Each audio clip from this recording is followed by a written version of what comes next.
आगे काविन के पीठ पर चोट लग जाती है तो वो अपने हाथों से अपने पीठ पर दवाई लगाने लगता है, पर उससे ठीक ढंग से दवाई नहीं लगाई जाती कि तभी उधर से पिया आ रही होती है और वो जब काविन को देख तो वो उसकी हेल्प करने के लिए जाती है और अपने हाथों से उसके पीठ पर दवाई लगाकर वहाँ से जाने लगती है। लेकिन जाने से पहले वो काविन को कहती है, ये मत सोचना कि मुझे तुम्हारी फिक्र हो रही थी इसलिए मैंने तुम्हारी हेल्प की। मैंने तुम्हारी हेल्प इसलिए की क्योंकि तुम मेरा काम कर रहे थे और उसी वजह से तुम्हें चोट लगी, इसलिए मैंने इंसानियत के नाते तुम्हारी हेल्प की। इस बात पर काविन कहता है, पिया तुम कब तक पास्ट की बातों को लेकर मुझसे नाराज रहोगी। पास्ट में हम दोनों के बीच जो भी था वो तभी ही खत्म हो चुका था। अब तुम अपनी लाइफ में आगे बढ़ चुकी हो और मैं अपनी लाइफ में। जब हम दोनों ही अपनी लाइफ में आगे बढ़ चुके हैं तो ये गुस्सा किस बात का है। फिर पिया कहती है, तुम होते ही कौन हो जिससे मैं नाराज रहूं। और पिया ये कहकर वहाँ से चली जाती है। उसके बाद पिया गुस्से से वहाँ से जा रही होती है, तभी वहाँ पर काविन की आंटी की एंट्री होती है। तो पिया जब उस आंटी को देखती है तो वो बहुत ही खुश हो जाती है और आंटी भी पिया से मिलकर बहुत ही खुश हो जाती है। तभी वहाँ पर काविन भी आ जाता है तो उसकी आंटी उसे खूब डांटती है और कहती, इस बार तुमने पिया के साथ क्या किया जो वो इतने गुस्से में है।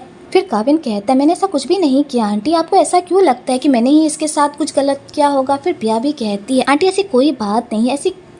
कोई बात नहीं है, बस मुझ पर थोड़ा काम का प्रेशर है जिस वजह से मैं थोड़ी टेंशन में हूँ। फिर काविन कहते हैं, आंटी आप यहाँ पर क्या कर रही हैं, क्या कोई काम था। तो उसकी आंटी कहती है, तुम्हारी बॉस तुमसे मिलने के लिए आई है जिस वजह से मुझे उसे यहाँ पर लेकर आना पड़ा। तो काविन जैसे ही अपनी बॉस को देखता है तो वो खुशी के मारे उससे मिलने के लिए चला जाता है और यहाँ पर इन दोनों के बीच क्यूट सी लड़ाई होती है। उसके बाद काविन पिया को अपने बॉस से मिलाता है और अपने बॉस को पिया से। तो पिया भी उसके बॉस से मिलकर बहुत ही खुश होती है और उसके बाद काम का बहाना बनाकर वहाँ से चली जाती है। तो काविन अपने बॉस से मिलकर बहुत ही खुश हो जाता है और उनसे हंस हंस कर बातें करता है, जिसे देखकर पिया को भी बहुत ही अच्छा लगता है क्योंकि काविन जिस तरह हंसता है, लोगों को चीयर अप करता है, वो पिया को बहुत ही पसंद आता है। आगे पिया काम करके रूम पर आती है तो वहाँ पर उसकी ऑनर उन लोगों के लिए फल काटने लगती है। तो पिया भी उसकी हेल्प करने लगती है और कहती है, आप सुबह से काम कर रही हैं, आप काफी थक गई होंगी, आप जाकर आराम कर लीजिए, मैं ये काम कर देती हूँ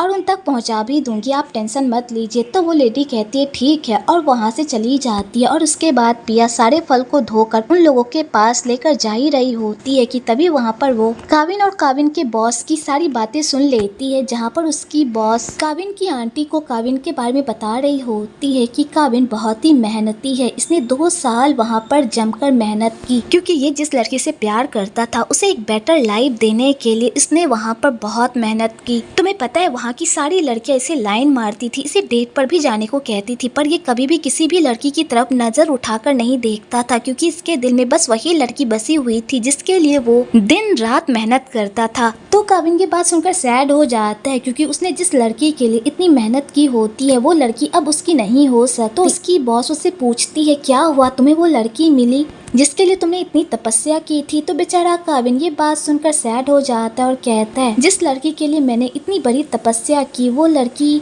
अब किसी और की हो चुकी है। इधर पिया भी ये सारी बातें सुन लेती है जिसे सुनकर उसे बहुत बड़ा झटका लग जाता है कि आखिरकार ये सब क्या चल रहा है। तभी काविन भी पिया को देख लेता है कि उसने उसकी सारी बातें सुन ली है, इसलिए वो भी उसके पीछे जाता है और पिया को जाकर डायरेक्टली बता देता है कि उसकी बॉस जिस लड़की के बारे में बात कर रही थी वो लड़की कोई और नहीं बल्कि तुम हो। मैंने तुमसे ही प्यार किया था, तुम्हारे लिए ही वो सब कुछ कर रहा था क्योंकि मैं तुम्हें एक अच्छी लाइफ देना चाहता था, इसलिए मैंने वहाँ जाकर मेहनत की और जब मैं तुम्हारे काबिल बनकर आया तब तक तुम किसी और की हो चुकी थी। मैंने कभी भी तुम्हें चीट नहीं किया पिया, मैं पहले भी तुमसे प्यार करता था और अब भी मैं तुमसे ही प्यार करता हूँ। जिसे सुनकर पिया पूरी तरह से इमोशनल हो जाती है और फाइनली पिया को पता चल जाता है कि उसने जिस लड़के से प्यार किया था उस लड़के ने उसे चीट नहीं किया बल्कि उसके लिए तो उसने अपनी पूरी लाइफ चेंज कर ली। जिसे सुनकर पिया को बहुत ही अच्छा लगता है। तो यहाँ पर काविन कहता है, जो होना था सो हो गया, हम उसे नहीं बदल सकते, लेकिन क्या हम फिर से दोस्त बन सकते हैं।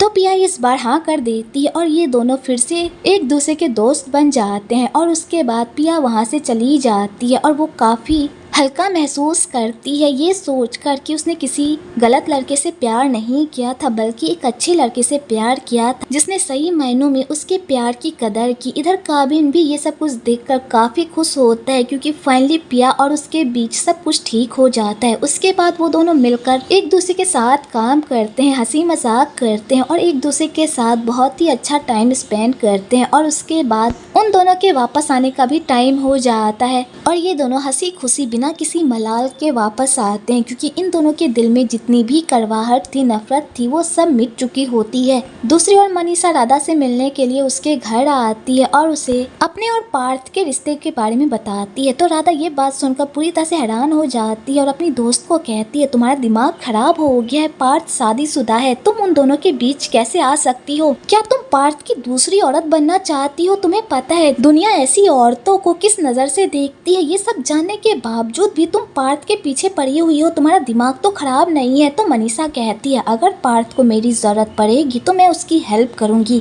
और मुझे दुनिया से कोई घंटा फर्क नहीं पड़ता। अगर हम दोनों एक दूसरे के साथ कंफर्टेबल हैं और एक दूसरे का साथ चाहते हैं फिर मुझे किसी और की कोई परवाह नहीं। तो राधा जब मनीषा की ये सारी बकवास बातें सुनती है तो वो पूरी तरह से हैरान हो जाती है क्योंकि मनीषा पार्थ के प्यार में इतनी पागल हो गई होती है कि वो उसकी दूसरी औरत बनने को भी तैयार होती है। इधर पार्थ पिया को मनाने के लिए उसके घर जाता है और वहाँ जाकर उसके रूम को डेकोरेट करता है क्योंकि उस दिन उसने पिया के साथ बहुत ही बदतमीजी की होती है, इसलिए पिया को मनाने के लिए वो ये सारे डेकोरेशन करता है क्योंकि उसने मनीषा से पूछा होता है कि अगर किसी लड़की को मनाना हो तो उसे कैसे मनाए। तो मनीषा ने उसे ये सजेस्ट किया होता है कि अगर वो पिया को इस तरह का सरप्राइज देगा तो पिया खुशी खुशी मान जाएगी और उसे माफ भी कर देगी। इसलिए पार्थ पूरे दिल से पिया के लिए उसके रूम को सजाता है और इसी चक्कर में उसके हाथ पिया का वो फोटो लग जाता है जहाँ पर वो काविन के साथ मस्ती कर रही होती है। पर उस फोटो में काविन का चेहरा नहीं दिखता, पर पार्थ को पता चल जाता है कि पिया पहले किसी को डेट करती थी, जिसे जानकर वो पूरी तरह से पगला जाता है और पिया के रूम को सर्च करने लगता है ताकि उसे यहाँ से कोई और इन्फॉर्मेशन मिल सके। लेकिन वहाँ पर उसे और कोई फोटो नहीं मिलती बल्कि वहाँ पर उसे एक डाइवोर्स वाला पेपर मिल जाता है जिसमें ये लिखा होता है कि अपने पति से डाइवोर्स कैसे ले और वहाँ पर ढेर सारे टर्म्स और कंडीशन भी लिखे होते हैं कि किस तरह से वो अपने पति से डाइवोर्स ले सकती है, जिसे देखकर पार्थ पूरी तरह से पगला जाता है और यहाँ पर उसे ये गलतफहमी हो जाती है कि पिया उससे डाइवोर्स लेना चाहती है। तभी वहाँ पर पिया की मॉम आ जाती है डेकोरेशन देखने के लिए और जब वो पार्थ को इस तरह सैड देखती है तो वो पार्थ से पूछती है कि क्या हुआ। तो पार्थ यहाँ पर पिया की मॉम को कुछ भी नहीं बताता बल्कि काम का बहाना बनाकर वहाँ से जाने लगता है, लेकिन जाने से पहले वो मेड को कुछ पैसे देता है ताकि वो उस रूम को अच्छे से डेकोरेट कर सके और वो ये कहकर वहाँ से जाने लगता है। तो पिया की मॉम भी उसके पीछे जाती है और पार्थ से पूछती है कि तुम इतनी जल्दी क्यों जा रहे हो, पिया आने ही वाली है, उससे मिलकर जाना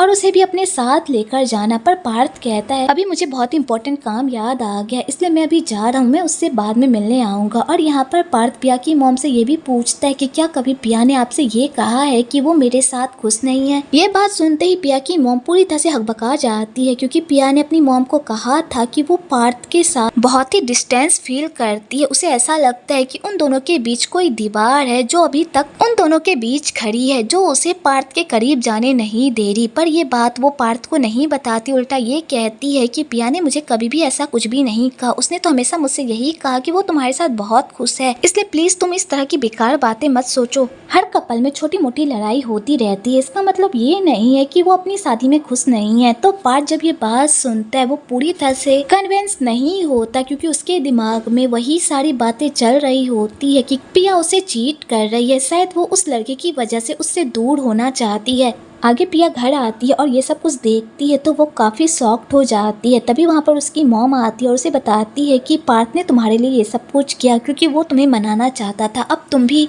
गुस्सा छोड़ दो और पार्थ को माफ कर दो और उसे कॉल करके सुलह कर लो। और यहाँ पर पिया की मॉम पिया को प्रेशराइज करती है कि वो पार्थ से बात करे, पर पिया का कोई इरादा नहीं होता पार्थ को कॉल करने का। पर उसकी मॉम भी पीछे नहीं हटती और उसे बार बार कॉल करने को कहने लगती है। तो पिया भी अपनी मॉम को रूम रूम से भगाने के लिए कहती है ठीक है मैं उसे कॉल कर लूंगी, आप जाइए। और वो ये कहकर अपनी मॉम को वहाँ से भगा देती है और उसके बाद वो पार्थ को बिल्कुल भी कॉल नहीं करती क्योंकि उसके अंदर जो इतनी सारी चीजें चल रही होती जिस वजह से उसे कुछ भी समझ नहीं आ रहा होता कि वो आगे क्या करे। इधर पार्थ पूरी तरह से पगला रहा होता है क्योंकि रिसेंटली उसकी लाइफ में बहुत कुछ हो गया होता है जिसके बारे में उसने कभी भी कल्पना नहीं की होती। पहले उसके डैड ने उसकी मॉम को चीट किया होता है और अब उसकी वाइफ के अफेयर के बारे में उसे पता चला होता है जिस वजह से वो अंदर ही अंदर घुट रहा होता है और उसे नींद भी नहीं आ रही होती। अगली सुबह वो सीधा राधा के पास जाता है जहाँ जाकर उसे पता चलता है कि राधा पिया के साथ गांव नहीं गई थी बल्कि काविन और पिया अकेले ही उस गांव में काम करने के लिए गए थे, जिसे जानकर उसे बहुत ही गुस्सा आता है क्योंकि इस बारे में ना ही काविन ने उसे बताया होता है और ना ही राधा ने। तो राधा कहती है शायद काविन भूल गया होगा इसलिए वो तुम्हें नहीं बता पाया, मैं भी तो भूल गई थी इसलिए तो मैंने भी तुम्हें नहीं बताया। फिर पार्थ कहता है हो सकता है और उसके बाद राधा पार्थ से पूछती है तुम्हारे और मनीषा के बीच क्या चल रहा है, आजकल तुम मनीषा के कुछ ज्यादा ही करीब जा रहे हो, अगर पिया को इस बारे में पता चला तुम्हें पता है उसे कितना बुरा लगेगा।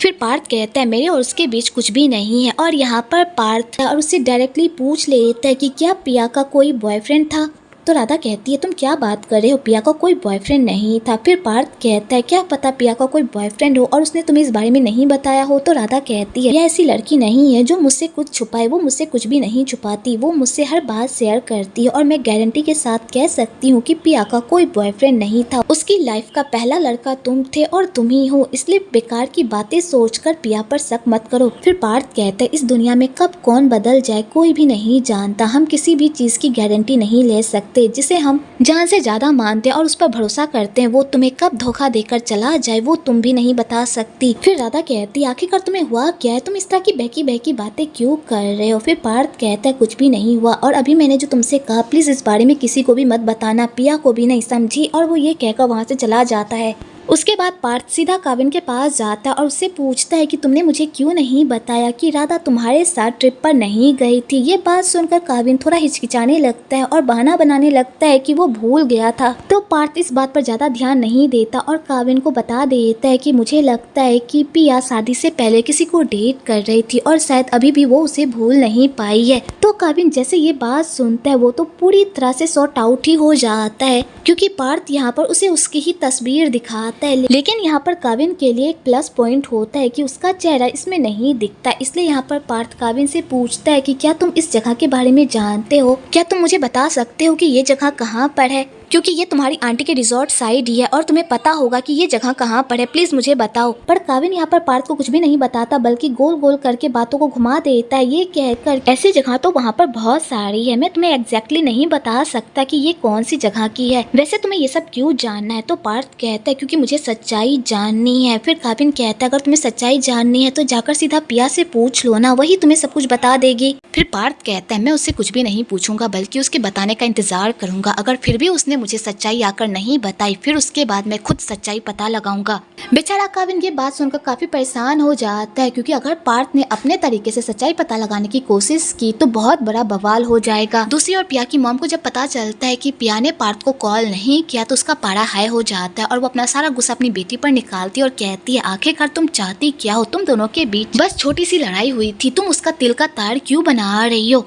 फिर पिया अपनी मॉम को बताती है कि मैं उस वजह से पार्थ से नाराज नहीं हूँ बल्कि मैं खुद से नाराज हूँ कि मैं पार्थ को सच्चाई नहीं बता पा रही, मैं पार्थ को सच्चाई बताना चाहती हूँ कि वो मुझे जितना अच्छा समझ रहा है मैं उतनी अच्छी नहीं हूँ, मैंने बहुत सारे पाप किए हैं, मैं ये सारी बातें उसे बताना चाहती हूँ। जिसे सुनकर पिया की मॉम को मिर्गी का दौरा पड़ जाता है और वो अपनी बेटी को खींच कर एक थप्पड़ मारती है, लेकिन बाद में उन्हें बहुत ही पछतावा होता है क्योंकि वो अपनी बेटी पर हाथ नहीं उठाना चाहती थी, लेकिन उसकी बेटी उसके सामने इस तरह की बातें करने लगती है जिस वजह से उन्हें गुस्सा आ जाता है और बाद में वो अपनी बेटी से माफी भी मांगती है और कहती है अगर तुमने पार्थ को सच्चाई बता दी तो तुम्हें पता है उसके बाद क्या होगा, पार्थ भले ही तुम्हें माफ कर देगा लेकिन उसके और काविन के बीच का रिश्ता हमेशा हमेशा के लिए टूट जाएगा क्योंकि वो ये सदमा बर्दाश्त नहीं कर पाएगा कि उसकी वाइफ उसके भाई की एक्स गर्लफ्रेंड थी और उन दोनों ने साथ में वो सारे कारनामे किए जो उसे नहीं करना चाहिए था। क्या ये सब वो बर्दाश्त कर पाएगा? बिल्कुल भी नहीं, वो काविन को कभी भी माफ नहीं कर पाएगा। क्या तुम अपना गिल्ट कम करने के चक्कर में उन दोनों के रिश्ते को दांव पर लगाना चाहती हो? पिया जब ये सारी बातें सुनती है तो उसे लगता है कि उसकी मॉम सही कह रही है क्योंकि अगर ये सच बाहर आया तो उन तीनों की लाइफ में ऐसा तूफान आएगा जिसे कोई भी शांत नहीं कर पाएगा।